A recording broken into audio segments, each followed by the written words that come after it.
Hello BMS second profit student. तो आज हम बात करने वाले हैं चरक संहिता, और चरक संहिता के अंदर हम विमान स्थान की बात करेंगे। और विमान स्थान का हम चैप्टर नंबर 2 देखने वाले हैं, जिसका नाम है त्रिविधम कुक्षिम विमानम। ठीक है, जैसे इस चैप्टर के नाम से ही क्लियर है, त्रिविधम कुक्षिम यानी जो आपका कुक्षी है, ठीक है, मतलब जो आपका स्टोमच वाला पार्ट है उसको 3 पार्ट में यहाँ पर डिवाइड किया गया है आचार्य चरक ने।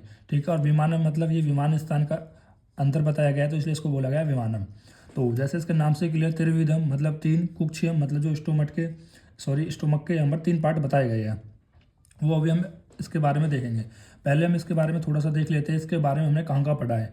पहले हमने देखा है अष्टांग हृदय सूत्र स्थान 8 में, ठीक है, और चरक सूत्र स्थान 5 में। ये दोनों ही मात्रा आश्रितम अध्याय है, इनके अंदर हमने त्रिविधम कुक्षी के बारे में पढ़ा है। ठीक है, इस चैप्टर के बारे में हमने पढ़ा है। ठीक है, अगर आपको एक बार यकीन नहीं है तो एक बार वहाँ पर आप अष्टांग हृदय सूत्र स्थान 8 का और चरक सूत्र स्थान 5 का दोनों को चैप्टर को खोलिए और देखिए।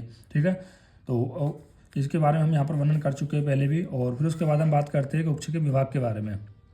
तो कुक्षी का विभाग आचार्य भागवत ने चार भाग में किया है, जबकि आचार्य चरक ने 3 भाग में किया है। अब आचार्य भागवत ने 4 भाग में कैसे किया है कि उन्होंने बोला है जो भी आपका स्टोमक है उसमें तो 2 पार्ट होने चाहिए, वो सॉलिड के लिए होना चाहिए। ठीक है, अब सॉलिड मतलब जो भी आप हैवी मील होती है, ठीक है, अन्न के लिए, और 1 भाग लिक्विड के लिए। जैसे कि आजकल खाने के कल दूध पीते हैं, कोई छाछ पीते हैं, कोई दही पीते हैं। ठीक है, इस तरह से 1 भाग लिक्विड के लिए होना चाहिए और 1 भाग दोषों के लिए, मतलब 1 भाग को आपको खाली छोड़ना है आपके वात पित्त कफ दोषों के लिए। ठीक है, आपको अपनी स्टोमच को ऐसे पूरा नहीं भर लेना है, कभी आप पूरा भर लो और वात आदि दोषों के लिए स्थान ही ना छोड़ो। जब वात आदि दोषों के लिए स्थान नहीं छोड़ोगे तो वो आपकी बॉडी में पूरे में ब्रह्मांड या पूरी बॉडी में फैल नहीं पाएगा, पहुंच नहीं पाएगा। तो इसलिए उन्होंने आचार्य भागवत ने 2 भाग सॉलिड अन्न के लिए और 1 भाग लिक्विड के लिए, 1 भाग दोष के लिए। ठीक है, ये तो बताया आचार्य भागवत ने। जबकि आचार्य चरक ने क्या बताया है, आचार्य चरक ने 3 भाग बताया, और इस 3 भाग बताने की वजह से इस चैप्टर का नाम क्या पड़ा था, त्रिविधम कुक्षियम। ठीक है, यानी जो आपका स्टोमक का जो आपकी कुक्षी है उसको 3 भाग में डिवाइड किया है। जो पहला भाग होता है वो होता है सॉलिड, इसको हम कहते हैं एकम अवकाशम मूर्ति नाम आर विकार नाम। देखो, एकम अवकाशम, अवकाशम मतलब एक स्थान आपको, मूर्ति नाम मतलब जो सॉलिड स्ट्रक्चर, जो सॉलिड आहार है, ऐसे आहारों के लिए यहाँ पर आपको एक स्थान छोड़ना है। दूसरा होता है एक लिक्विड के लिए, जिसको हम बोलते हैं एक द्रवणाम। द्रवम किसके लिए बोलते हैं, लिक्विड के लिए। 1 भाग मूर्ति वाले स्ट्रक्चरों के लिए, मतलब मूर्ति वाले आहार के लिए, और 1 द्रवानाम के लिए, लिक्विड के लिए, और 1 दोषों के लिए, जिसको हम कहते हैं एक पुनर्वती पित्तम। देखो, एक पुनः वात पित्त श्लेष्मानम, मतलब वात पित्त कफ आदि दोषों के लिए ऐसे एक भाग छोड़ना है। तो ये तो बताया आचार्य चरक ने, जिसके अनुसार इस चैप्टर का जो नाम पढ़ा है वो पढ़ा है त्रिविधम कुक्षिम अध्याय। ठीक है, तो अभी तक आपको क्या चलिए ये चीज़ क्लियर होनी चाहिए कि त्रिविधम कुक्षिम अध्याय में क्यों रखा गया है। त्रिविधम कुक्षिम अध्याय में इसलिए रखा गया है क्योंकि आचार्य ने कुक्षी को 3 भाग में डिवाइड किया है, एक सॉलिड के लिए, एक लिक्विड के लिए, एक वातादि दोषों के लिए। ठीक है, आपको ऐसे नहीं लिखना है, आपको बिल्कुल चरक संहिता की लैंग्वेज में लिखना है कि एकम अवकाशम मूर्ति नाम आहारम विकार नाम, और 1 द्रवानाम, और एकम पुनः वात पित्त श्लेष्मा नाम। ठीक है, इस तरह से। और आप इस तरह से लिखते हो तो आपका जो इंप्रेशन है वो बहुत अच्छा पड़ेगा। तो इस पॉइंट को पढ़ेंगे पहले, इस पॉइंट को बाद में पढ़ेंगे। इससे पहले हम यहाँ पर आपको आहार की मात्रा के बारे में पढ़ते हैं। देखो, अब यहाँ पर हम आहार की मात्रा के बारे में पढ़ने वाले हैं। जो ये आहार की मात्रा है, अगर आपने पहले चैप्टर में पढ़ा होगा अष्ट आहार विधि विशेष आयतन, तो वहाँ पर 8 चीज़ बताई गई है कि प्रकृति, करण, सहयोग, राशि। जो राशि बताई गई है वो राशि क्या है, मात्रा है। ठीक है, तो यहाँ पर जो अष्ट आहार विधि विशेष आयतन था उनमें से हम एक टॉपिक को पढ़ रहे हैं यहाँ पर, उनकी मात्रा को। तो यहाँ पर हम आहार की क्या पढ़ रहे हैं, मात्रा। ठीक है, जो मैंने अभी पिछला पॉइंट बताया था उसमें यही बताया जाएगा कि जो अष्ट आहार विधि विशेष आयतन है वो सारे पॉइंट इंपॉर्टेंट होते हैं। ठीक है, लेकिन इनमें से जो काफ़ी मात्रा भी काफ़ी इंपॉर्टेंट होता है। ठीक, तो चलो एक बार मैं इसको पढ़ाई देता हूँ जो भी मैंने अभी छोड़ा था। देखो, प्रकृति आदि आहार विधि विशेष साधन का अलग अलग फल बतलाए जाने के कारण केवल मात्रा पूर्वक आहार सेवन करने से ही संपूर्ण आहार का उत्तम फलों को प्राप्त नहीं किया जा सकता। तो यहाँ पर क्या बताया जा रहा है, जो हमारे अष्ट आहार विधि विशेष शासन, जैसे प्रकृति था, करण था, सहयोग, तो ये इसके पिछले चैप्टर में ही है, चैप्टर नंबर 1 में। तो उस चैप्टर नंबर 1 में हम इनको देखेंगे। तो प्रकृति होगा, करण हो गया, सहयोग होगा, राशि हो गया। ठीक है, तो राशि हो गया, देश हो गया, काल हो गया, और उपयोग हो गया, उपयोगिता और उपयोग संस्था। इस तरह से 8 होते हैं, जिनमें से एक राशि आता है, राशि होता है मात्रा। ठीक है, तो यहाँ पर बताया जा रहा है कि जो अष्टार विधि विशेष आयतन है, तो अगर आपको किसी भी आहार का उत्तम फल चाहिए, उत्तम फलों को प्राप्त करना है, तो केवल वो मात्रा से नहीं हो सकता। उन 8 चीज़ों को आपको फॉलो करना पड़ेगा, तभी आपको उस आहार का उत्तम फल मिलेगा। ठीक है, तो ये यहाँ पर बताया गया है। तो अब यहाँ पर सबसे पहले हम पढ़ते हैं आहार के बारे में। तो आहार का यहाँ पर 2 कैटेगराइज किया गया है, एक मात्रा, एक बोला गया अमात्रा। ठीक है, ये काफ़ी इंपॉर्टेंट है कि मात्रा पूर्वक आहार के क्या क्या लक्षण देखने को आपको मिलेंगे। ठीक है, तो यहाँ पर मैं लक्षण लिख देता हूँ। ठीक, तो पहला होता है कुक्षिरे आ पीड़नाद आहारनेम। तो यहाँ पर क्या बताया है, कुक्षे आर पीड़नाद आहारनेम। इसका मतलब ये होता है कि आहार पे आपको दबाव नहीं पड़ना चाहिए, ठीक है। मतलब आप कोई भी आहार का सेवन कर रहे हो तो आपको इतना सेवन नहीं करना है कि जो आपकी कुक्षी है, ठीक है, उसमें दबाव पड़ने लग जाए। देखो आपने देखा होगा कुछ लोग इतना खा लेते हैं कि उनका पेट बिल्कुल इतना फूल जाता है कि कमीज के जो बटन होते हैं उनमें से भी वो दिखने लग जाता है। तो इतना आपको नहीं खाना है। दूसरा होता है हृदयसन अवरोधम। हृदयसन अवरोधम तो मतलब आपके हृदय को अवरोध ना करे। देखो जो आपका स्टोमक है वो कहाँ पर है, वो कहीं ना कहीं थोरक्स वाले रीजन के पास ही है जहाँ पर हमारा हार्ट होता है। तो आपको इतना भी नहीं खाना है कि वो आपका स्टोमक इतनी फूल के आपके हार्ट को कहीं ना कहीं पीड़ा पहुंचाने लग जाए, मतलब कहीं ना कहीं अवरोध करने लग जाए। तो पहला क्या होता है, कुक्षिर आपेट में आ रहे नहीं, मतलब उतना भी आहार का सेवन नहीं करना है कि कुक्षी पर दबाव पड़ने लग जाए। हृदयसम अनावरोधम मतलब हृदय पर अवरोध ना पहुंचाए। और पार्श्व्य आविपाटानाम, ठीक है, पार्श्व्यो आविपाटानाम। तो पार्श्व्य क्या होता है, जो भी आपके जो फ्लैंक वाले रीजन्स होते हैं तो उनमें फटने के समान पीड़ा ना हो, ठीक है। ऐसा ना हो कि आप इतना खा लो कि जो आपके साइड में से कोक है वो इतना दर्द करने लग जाए। फिर तीसरा होता है अनिति गौरवम उदरस्य। तो इसका क्या मतलब है, इसका होता है अनिति गौरवम उदरस्य, मतलब आपको इतना भी नहीं खाना है कि आपको उधर में भारीपन लगने लग जाए, ठीक है। ऐसा ना हो कि आपके उधर में बहुत ज़्यादा गुरुता भी हो जाए, ठीक। फिर होता है प्रीणम इंद्रिय नाम। प्रीणम इंद्रिय नाम का मतलब ये है कि जो आपकी इंद्रिय तृप्त हो जाए, ठीक है। आपको ऐसा ना हो कि आपने कम खाया और आपकी इंद्रिय तृप्त ना हो, बिल्कुल आपको सेटिस्फैक्शन लगने लग जाए कि हाँ अब मैं झुक चुका हूँ, मैं इतना ही खा सकता हूँ, बिल्कुल आप खुश हो जाओ, तो उसको बोलते हैं प्रीणम इंद्रिय नाम। फिर होता है क्षुधा पिपासा उपमाराम, मतलब जो आपकी भूख का प्यास है वो शांत हो जाए, ठीक है। ऐसा नहीं हो आप खाने के लिए बैठ रहे हो, आप कम खा रहे हो तो आपकी भूख प्यास लग रही है, ठीक है, ऐसा नहीं होना चाहिए। आपकी भूख और प्यास दोनों शांत हो जानी चाहिए, क्योंकि आपने एक पार्ट सॉलिड लिया है, एक पार्ट लिक्विड लिया है। उसके बाद स्थान अनशन। तो स्थान बताया गया है, स्थान अनशन शयन गमन उच्छ्वास प्रस्राव हास्यम संकटासु एंड सुखन उवृत्ति। तो यहाँ पर इन्होंने बताया इन सब की क्या होना चाहिए, सुखी होनी चाहिए। देखो जैसे स्थान बताया गया है, स्थान बताया गया है, और आसन बताया गया है। आसन मतलब जो बैठना, मतलब जहाँ पर स्थान है, जहाँ पर आप बैठ रहे हो, जहाँ पर आप शयन कर रहे हो, सो रहे हो, गमन कर रहे हो, श्वास प्रस्राव हो रहा है, ठीक है, हास्य कर रहे हो मतलब हंस रहे हो, संकथासु मतलब बातचीत कर रहे हो, तो ये सब कैसे हो, सुख हो। कहने का मतलब ये है कि आपने इतना खाना खाया है कि आप खाने के बाद अच्छे से बैठ भी सकते हो, अच्छे से चल भी सकते हो, अच्छे से बोल भी सकते हो, स्माइल कर सकते हो, ठीक है, इंस्पिरेशन एक्सप्रेशन नॉर्मल सांस भी ले सकते हो। ऐसा ना हो कि आप इतना ठूस लो, ना चल पा रहे हो, ना बैठ पा रहे हो, ना और ना कुछ बोल पा रहे हो, ना श्वास आ रही है, ऐसा लगता है कि बस उल्टी होने वाली है। इतना भी आपको ठूस ठूस के नहीं खाना है। ये सारे जो लक्षण बताए गए हैं वो है एक आहार मात्रा, मतलब मात्रापूर्वक आहार के लक्षण यहाँ पर ये सारे बताए गए हैं। तो ये टोटल 9 पॉइंट्स होते हैं, तो 6 पॉइंट ये 7 ही हो गया, तो 8 ही हो जाएगा। तो हमने इसको 7 दे रखा है, इसको 8 दे रखा है, ठीक है, क्योंकि मुझे ये बाद में लिखा था मैंने। उसके बाद साय प्रातः से सुखीन परिणामन। तो यहाँ पर ये बताया है सुबह का खाना शाम तक पच जाए और शाम का खाना सुबह तक पच जाए, ठीक है। तो इस तरह से यहाँ पर बताया गया है। देन उसके बाद आता है बल वर्ण उपचयम कर, मतलब जो आपके बल को बढ़ाए और वर्ण को बढ़ाए और उपचय करे, ठीक है, वृद्धि करे। तो ऐसे ये मात्रापूर्व आहार के 9 लक्षण बताए गए हैं। जिस तरह से मैंने ये लिखे है श्लोक सी फॉर्म में, इसी तरह से आपको लिखने हैं, ठीक है। हिंदी में लिखने की कोशिश नहीं करना, ये बहुत इंपॉर्टेंट है। तो याद रखना कि कुक्ष आपिर्पणा आहारिन अर्जसम अनावरोधनम पार्श्व्य आविपाटानाम अनिति गौरवम उदरस्यम परिणम इंद्रियनाम क्षुधा पिपासा उपरम स्थानीय आसन शयन गमनो उच्छ्वास प्रस्राव हास्य संकटासु सुख नवृत्ति साय प्रातः से सुखेन परिणामन बल वर्णे उपचकरत्वम, ठीक है। अब हम बात करते हैं अमात्रा की। ये तो हो गया मात्रापूर्वक आहार के लक्षण। अब हम बात करते हैं अमात्रापूर्वक आहार के लक्षण। उनमें 2 मात्रा होती है मात्रा, एक हीन मात्रा होगी, एक अतिमात्रा होगी। पहले आता है हीन मात्रा। तो जैसे हीन मात्रा में बताया गया कि शरीरो मनोबुद्धि इंद्रिय उपघात क्रम, मतलब शरीर का, मन का, बुद्धि का, इंद्रिय का उपघात क्रम होगा, ठीक है। तो कहने का मतलब ये है कि अगर आप प्रॉपर मात्रा में आहार का सेवन नहीं करते हो, मतलब कम आहार का सेवन करते हो, तो वो कहीं ना कहीं आपकी चीज़ों को नाश ही करेगा भाई। आपका शरीर का भी, मन का भी, बुद्धि का भी भाई एक तरीके नरिशमेंट नहीं होगा ना। अगर आप उचित मतलब जितना आपको खाना चाहिए, जितना आपको आहार चाहिए उतना नहीं लोगे तो आपको नरिश नहीं होगी, चीज़ों का नाश होगा और उदावर्त रोग उत्पन्न होगा, ठीक है। उदावर्त रोग आप जानते हो, नॉर्मल जो वात की डायरेक्शन है वो नीचे की ओर होती है, पान वायु की, पान वायु डायरेक्शन नीचे की ओर होती है, लेकिन अगर वो ऊपर की ओर हो जाए तो उसे हम बोलते हैं उदावर्त। तो यहाँ पर हीन मात्रा में क्या होता है, उदावर्त रोग उत्पन्न हो जाता है। और 8 प्रकार के त्वच आदि सार नष्ट हो जाते हैं। देखो जो हमने सार बताए थे, रस सार, रक्त सार, मांस सार, मील सार, इसी तरह से जो सत्व सार 8 सार होते हैं, तो वो भी कैसे होने लग जाते हैं, नष्ट हो जाते हैं। और वो नष्ट क्यों हो रहे हैं, क्योंकि वो आहार पे तो डिपेंड कर रहे हैं। जितना आप अच्छा आहार खाओगे उतना ही अच्छा आपका रस बनेगा, रस सार बनेगा, रक्त सार बनेगा। जब वही नहीं खा रहे हो तो वो भी नष्ट हो जाएंगे। शरीर में अशोभा हो जाएगी और 80 प्रकार के जो वातज रोग है वो वातज रोग का कारण है, ठीक है, मतलब ये उत्पन्न हो जाएंगे। तो ये सारे हीन मात्रा के लक्षण बताए गए हैं। उसके बाद आता है अतिमात्रा। देखो अतिमात्रा के लिए बताया गया है कि सर्वदोषेन प्रकोपेजन मिचंती कुशलम, मतलब जो कुशल वैद्य होते हैं इनका ये मानना होता है कि जो आप अतिमात्रा में आहार का सेवन करते हो तो वो आपकी बॉडी में सारे दोष को प्रकोपित करते हैं। ठीक है, तो अतिमात्रा में लिखा हुआ है त्रिदोष से प्रकोप करते हैं। और व्यक्ति जो मूर्त यानी सॉलिड आहार द्रव्यों का तृप्तिपूर्वक सेवन करने के बाद उसके साथ वो जलीय पदार्थ का भी सेवन कर लेता है तो उसको वातज पित्तज और श्लेष्म रोग, तीनों रोग देखने को मिल जाते हैं। कहने का मतलब ये है कि अगर आप ज़्यादा मात्रा में आहार का सेवन कर रहे हो उसके बाद आपको उतना ही आहार का पानी, मतलब पानी का सेवन नहीं करना। जैसे मान लो आपने 2 रोटी की भूख थी, 4 रोटी खा ली और 2 गिलास पानी पी लिया, ठीक है, खाने के बाद ही, ठीक है, तो आपने अति मात्रा में सेवन किया।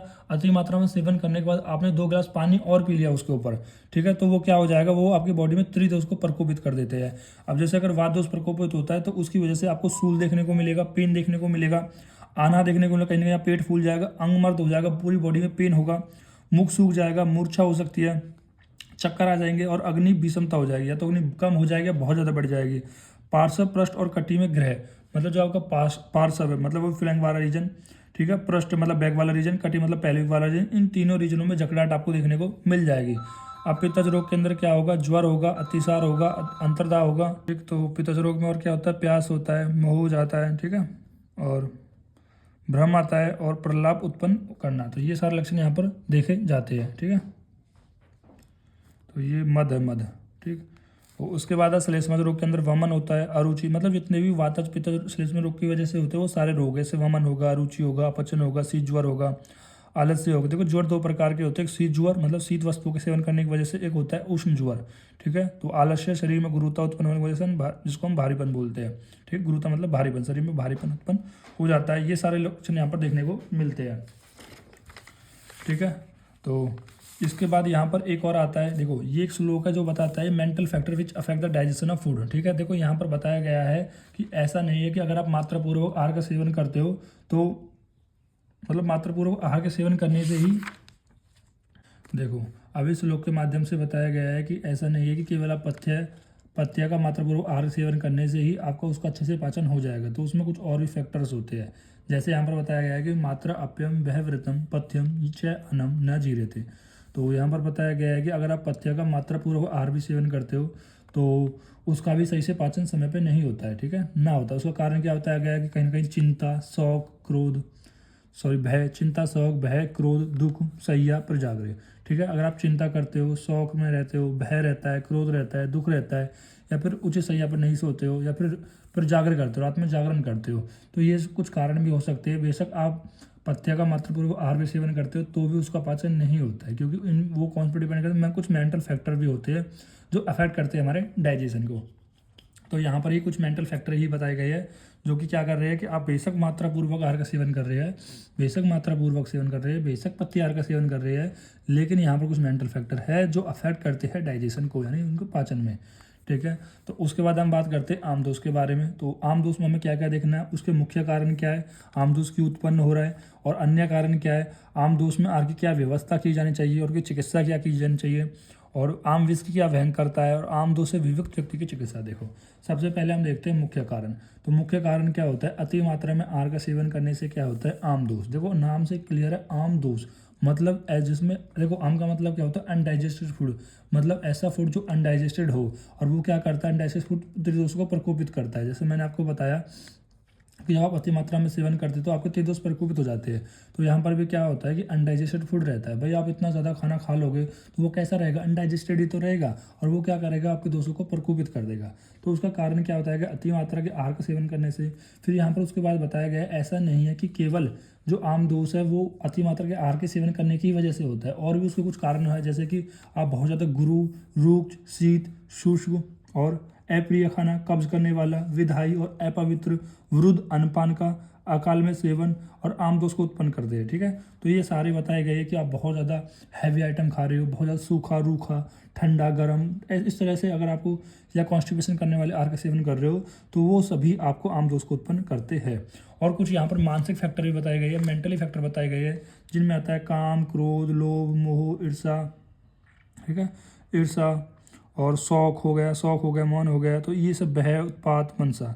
तो ये कुछ मेंटल फैक्टर भी बताए गए हैं जो कि आम दोष को उत्पन्न करते हैं। जैसे मैंने अभी बताया कि बेशक आप पथ्य मात्रा का सेवन कर रहे हो, लेकिन अगर आपका मेंटल फैक्टर सही होंगे, कुछ मेंटल फैक्टर है जो अफेक्ट करते हैं डाइजेशन को, तो यहाँ पर भी कुछ ये मेंटल फैक्टर्स है जो डाइजेशन को अफेक्ट करते हैं। फिर उसके बाद तो अब हम देखना है आम दोष में आहार की व्यवस्था। तो आम दोष में आहार की व्यवस्था क्या देखा गया है कि यहाँ पर बताया गया है कि जो भी आम दस्तजन्य विकार है, तो उनमें अगर पहले का जो आहार है वो पच गया हो, और पचने के बाद भी जो आपकी अमाशय है वो दोषों से लिप्त हो, तो उसमें आपको दोषों के पाचन के लिए आपको अग्नि को बढ़ाना पड़ेगा, और अग्नि को बढ़ाने के लिए आपको औषध देनी पड़ेगी। तो फिर से समझिए, देखो आम दोष में कैसे आपको आहार की व्यवस्था करनी है। जैसे जो आम दस्तजन्य रोग है, अगर उनमें आपको जो पहले का आहार है वो पच गया है, पहले का आहार पचने के बाद भी जो आपकी अमाशय है उस अमाशय में दोषों से लिप्त है, दोषों से बंधी हुई है, तो आपको यहाँ पर पाचन औषध देनी पड़ेगी, ताकि जो आपकी अग्नि का संदूषण कर सके, अग्नि को बढ़ा सके, ठीक है, अग्नि को बढ़ा सके, और इस तरह की हमको औषध लानी पड़ेगी। ठीक, फिर उसके बाद बताया गया है कि दूसरे अन्य काल तक भोजन पाक नहीं हुआ है। जैसे मान लिया आपने अग्नि संदूषण करा दी, आपने क्या करा, अग्नि संदूषण करा दिया कि आपने पाचन औषध दे दी और पाचन औषध से उसकी अग्निशन संदूषण हो गई, लेकिन दूसरे पाक अन्य काल तक आने पर उसको भोजन का पाक नहीं हुआ। जैसे मान लो कि उसको मॉर्निंग में हमने क्या दी थी, मॉर्निंग में दी थी वो पाचन औषध, लेकिन शाम तक भी उसका अगर जो अन्न है वो पाचन नहीं हुआ है, तो आपको फिर से औषधि कदापि नहीं देनी चाहिए, मतलब बाद में उसको फिर से औषधि नहीं देनी चाहिए।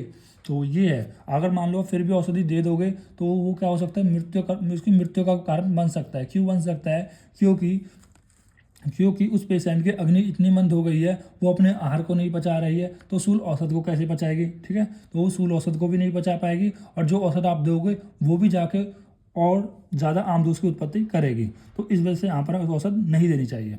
देन उसकी हम चिकित्सा की बात करते हैं, तो चिकित्सा में बताया गया अपतर्पण, लंघन। देखो अपतर्पण कराना चाहिए, तो अपतर्पण में क्या है कि पहले लंघन, रुक्षण, सुविधन, तीन चीज़ आती है। देखो मैंने बताया 2 संतर्पण, 1 अपतर्पण। तो अपतर्पण का 3 लंघन, रक्षण, सुविधन कराना चाहिए। अपतर्पण के बाद आपको रोग का संबंध बना रहता है, और अपतर्पण कराने के बाद भी रोग का संबंध बना रहता है, तो उसे दूर करने के लिए हेतु विपरीत को छोड़कर रोग विपरीत औषध को सेवन कराना चाहिए। मतलब जो रोग है उसके विपरीत औषध का आपको सेवन कराना चाहिए, ठीक है। जैसे कि यहाँ पे देखो आम विष की भयंकरता, इसको समझिए कैसे। जैसे विरुद्ध भोजन, देखो अगर आप विरुद्ध भोजन करते हो, ठीक है, विरुद्ध भोजन करते हो, मतलब विरुद्ध भोजन मतलब कहीं वीर्य के विरुद्ध हो गया, ठीक है, मात्रा के विरुद्ध हो गया, या अध्यसन करते हो, मतलब अभी आपने मतलब अध्यसन मतलब बहुत ज़्यादा खा रहे हो, या अजीर्णासन कर रहे हो, पहले का खाना पचा नहीं है फिर खा रहे हो। अगर आप क्या करते हो, इन सबको खा रहे हो आम दोष के साथ, तो विष के समान लक्षण उत्पन्न होते हैं। जैसे मान लो आपको आम दोष है और आम दोष पर विरुद्ध भोजन कर रहे हो, अध्यसन कर रहे हो, अजीर्णासन कर रहे हो, इनमें से कोई भी अगर आप कर रहे हो तो वो आम दोष के साथ मिलकर विष के समान लक्षण उत्पन्न करता है। तो याद रखना, आम विष क्या है, आम विष कुछ भी नहीं है। जब आपके आम दोष था तो आपने या तो विरुद्ध भोजन का सेवन किया, या अध्यसन का करा, या अजीर्णासन का किया, जिसके मिल के साथ वो विष के समान लक्षण उत्पन्न करता है, जिसको हम आम विष कहते हैं। और आम विष के लक्षण क्या होते हैं, आशुकारी होता है, मतलब शीघ्र हमारी बॉडी में फैल जाता है और हमारे प्राणों को हर लेता है। तो इसकी चिकित्सा क्या है, जो आम विष की जो चिकित्सा बताइए वो विरुद्ध उपक्रम बताइए, विरुद्ध चिकित्सा बताइए, विरुद्ध उपक्रम बताइए। ये असाध्य होता है। अभी असाध्य क्यों होता है, इसको यहाँ पर एक्सप्लेन करा गया है। जैसे मान लो कि आप उष्ण औषध देते हो, उष्ण औषध आम के पाचन के लिए देते हो, ठीक है, आम का तो पाचन हो जाएगा, लेकिन उष्ण औषध विष को वेग को बढ़ा देती है। तो अभी क्या था, आम विष था, मतलब उसमें आम भी है और विष भी है, आम भी है विष भी है। आम ठीक करोगे तो विष बढ़ जाएगा, क्योंकि जो विष होता है वो भी कैसा होता है, उष्ण होता है, जिससे इसके वेग बढ़ जाते हैं। और आप शीतल औषध दोगे, शीतल औषध विष का वेग तो मंदा हो जाएगा, लेकिन आम की और भी ज़्यादा वृद्धि हो जाएगी। तो इसलिए जो आम विष की जो चिकित्सा है वो कैसे बताई, विरुद्ध उपक्रम बताई। अभी तक आपको क्या समझ में आना चाहिए कि जो आम दोष है वो क्यों हो रहा था, वो हो रहा था अति मात्रा में आहार का सेवन करने की वजह से, या फिर उसके कुछ अन्य कारण भी है, गुरु रुक्ष सेवन करने की वजह से, ठंडा गर्म विदाई ऐसे अन्न का सेवन करने की वजह से, या फिर मेंटली फैक्टर है, मतलब खाने में मन नहीं लग रहा है, ध्यान कहीं और है, चिंता कर रहे हो, क्रोध कर रहे हो, तो ये सारे कुछ फैक्टर भी हो सकते हैं जो कहीं ना हमारी बॉडी में आम की दोष की उत्पत्ति कर सकती है।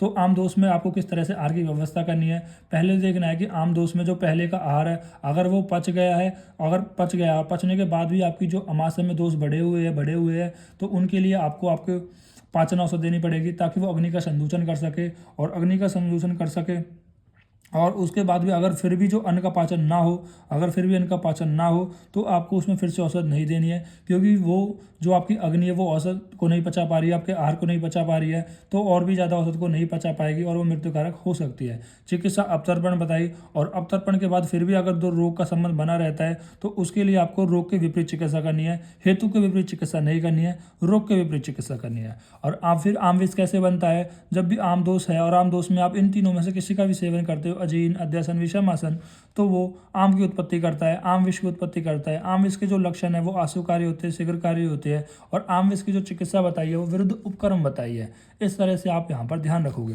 देन उसके बाद आता है आम दोष में विमुक्त व्यक्ति की चिकित्सा।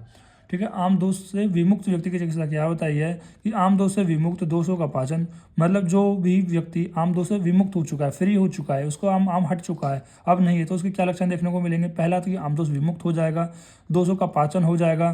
ठीक है, दोषों का पाचन कहने का मतलब ये है कि जो बढ़े हुए दोष है उनका पाचन हो जाएगा, अग्नि बढ़ जाएगी, देश और कह रहे दोष, भेषज, देश, काल, बल, शरीर, आहार, सातम्य, शब्द, प्रकृति, व्यय, साम्यावस्था, अंतराणी, विचार कर। देखो यहाँ पर क्या कराना है आपको, ये सब विचार कर मतलब कौन सा दोष है, कौन सी भेषज देनी है, ये सब देश का, काल का, बल का, शरीर का, आहार का, इन सभी का विचार कर ही आपको यहाँ पर औषध देनी है।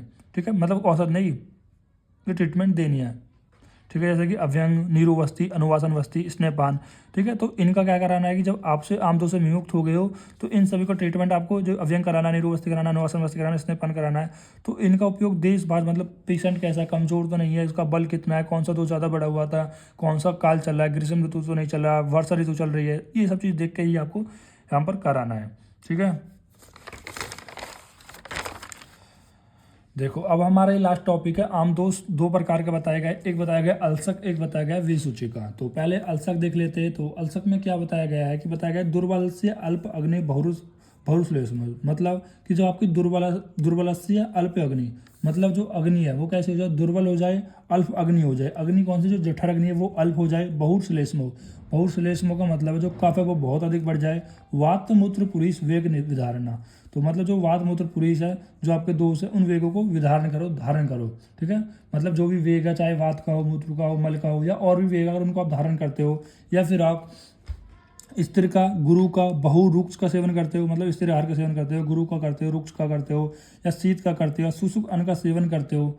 ठीक है, सुसुक सूखे मतलब सूखे हुए अन्न का सेवन करते हो। ठीक है, तो सेवनाथ, स्तनदनाथ, पान, अनिल, पिड़पिड़े, तो मतलब इन सब का सेवन करते हो, तो जो वायु से पीड़ित होकर, मतलब अनिल का मतलब होता है वायु, तो ये क्या करती है, वायु से पीड़ित होकर,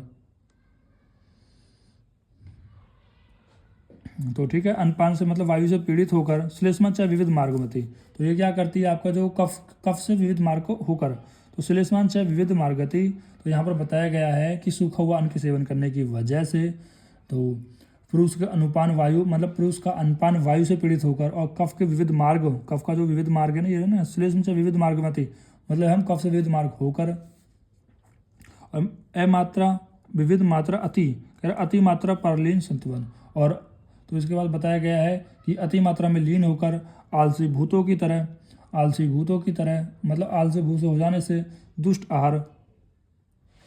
आहार की गति जो बाहर की ओर नहीं होती है, तो इसे ही हम क्या कहते हैं, आमदोष कहते हैं। तो यहाँ पर कुछ कारण बताइए। देखो पहले क्या कारण है, अब सभी कारण करने की आपको जरूरत नहीं है, जो 4-5 कारण आप बता सकते हो कि अग्नि मंद हो गई है, शरीर दुर्बल हो गया, कफ बढ़ गया है, जो वेग है वो धारण हो गई है, स्त्री गुरु बहुरूपचा का सेवन कर रहे हो, ठीक है, वायु प्रकोपित हो गया है, कफ से मार्ग रुक गया है, ठीक है, तो जिसकी वजह से जो आपका आहार है वो आलसी भूतों की तरह आपके अमाशय में पड़ा हुआ है, और वो ना बाहर की ओर गति कर रहा है ना ऊपर की ओर गति कर रहा है, तो ठीक है, और इसके कारण इसे हम आम दोष कह रहे हैं। इसमें वमन और अतिसार से छोड़कर आम विष के सभी लक्षण उत्पन्न होते हैं, और जो आम दोष है उसमें आम विष के सभी लक्षण उत्पन्न होते हैं, केवल वमन और अतिसार नहीं होता। अगर वमन और अतिसार भी आपको देखने को मिलता है तो वो विसूचिका कहलाया जाएगा, ठीक है। उसके बाद दंडाल्सक होता है। देखो दंडाल्सक का मतलब होता है जो आपका शरीर है वो दंड की तरह बिल्कुल कैसा हो जाता है, अखड़ जाता है, अधिक मात्रा में दूषित दोष, अधिक दोष, आम दोष से मार्ग के रुक जाने से शरीर में तीरक चलते हुए उस पुरुष के कभी संपूर्ण शरीर को दंड के समान जा कर देते। क्या बताया गया है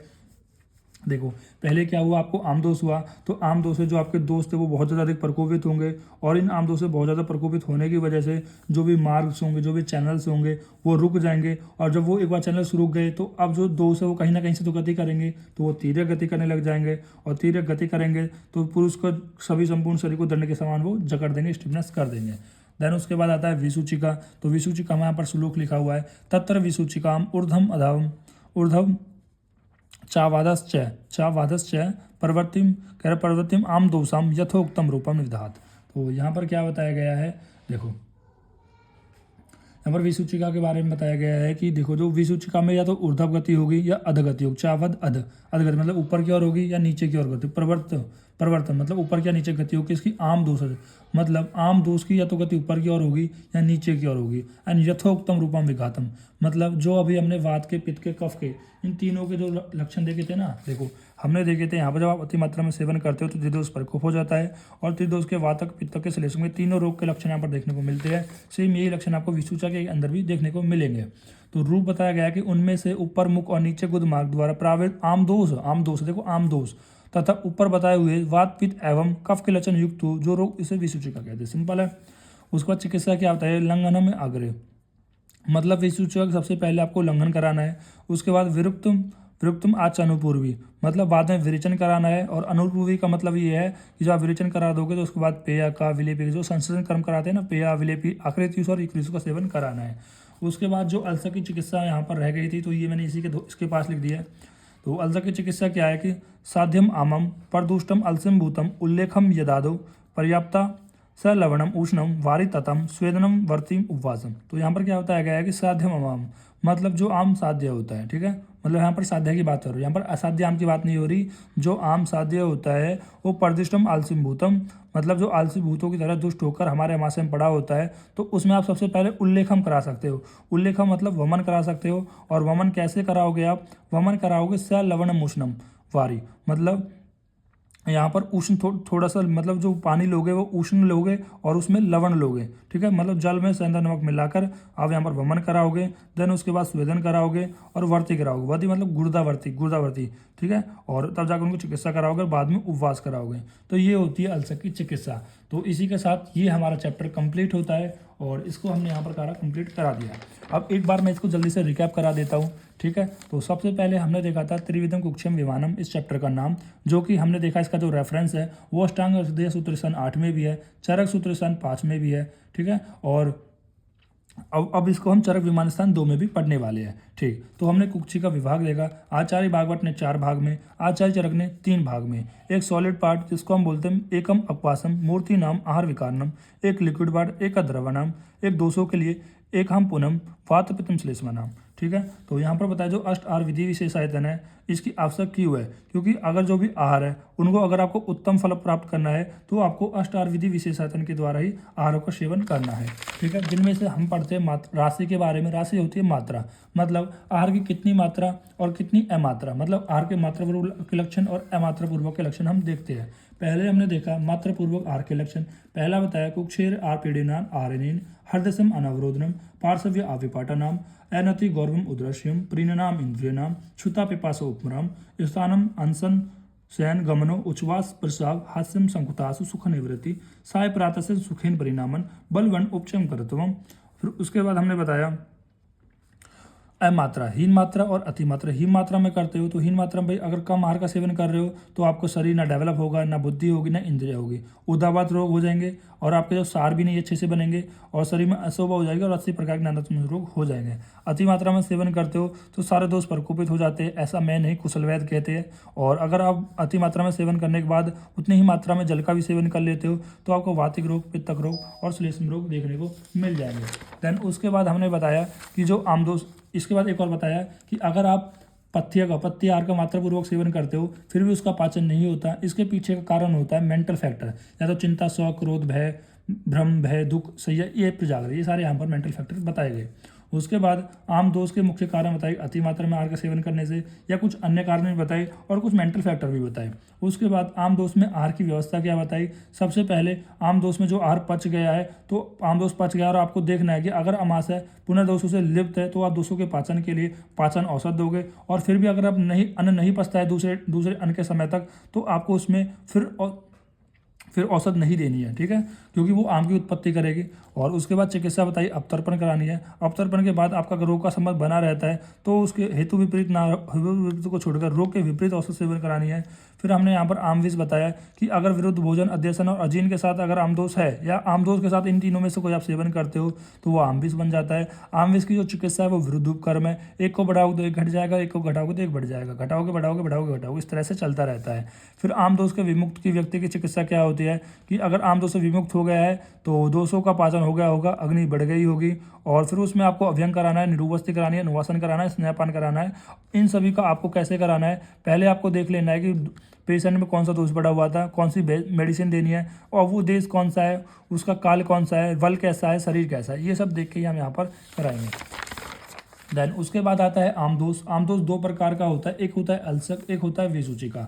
अब अल्सक का ही एक रूप होता है, इसको हम बोलते हैं दंड अल्सक। अल्सक कब होता है, जब आपकी अग्नि मंद हो गई हो, कब बढ़ गया हो, वेगों को धारण कर रहे हो, और या फिर गुरु स्थिर ऐसे आहार को सेवन कर रहे हो, तो होगा क्या, आपकी बॉडी में जो स्रोतस है वो अवरोध हो जाएंगे। स्रोतस में अवरोध होने की वजह से जो अमाशय में जो अन्न पड़ा होता है वो आलसी भूतों की तरह पड़ा रहेगा, ना ऊपर जाएगा ना नीचे जाएगा, ठीक है, ना ऊपर जाएगा ना नीचे जाएगा, उसी को ही हम यहाँ पर आमदोष कहेंगे। उसके बाद दंडाल्सक में क्या होता है कि जो आमदोष की वजह से यहाँ पर तो आपके जो दोष है वो प्रकोपित होते हैं, और बहुत अधिक प्रकोपित होने की वजह से वो तीव्र गति करने लगते हैं और आपके शरीर को दंड की तरह स्तंभित कर देते हैं। इसलिए आमदोष की जो स्टेट होती है वो दंडाल्सक होती है, और दंडाल्सक असाध्य होती है, ठीक है। फिर आता है विसूचिका। विसूचिका में क्या होता है, जो आपके आम दोष है, जो आपका आम दोष है, या तो वो ऊपर से निकलने की कोशिश कर देगा ऊर्ध्व दिशा से, या अधो दिशा से निकलने की कोशिश करेगा, ठीक है। और उसके बाद इस विसूचिका के अंदर यथोक्तम रूपम ये लक्षण देखने को मिलेंगे, मतलब जो लक्षण वात पित्त कफ के लक्षण देखने को मिल रहे थे सेम वही लक्षण विसूचिका के अंदर देखने को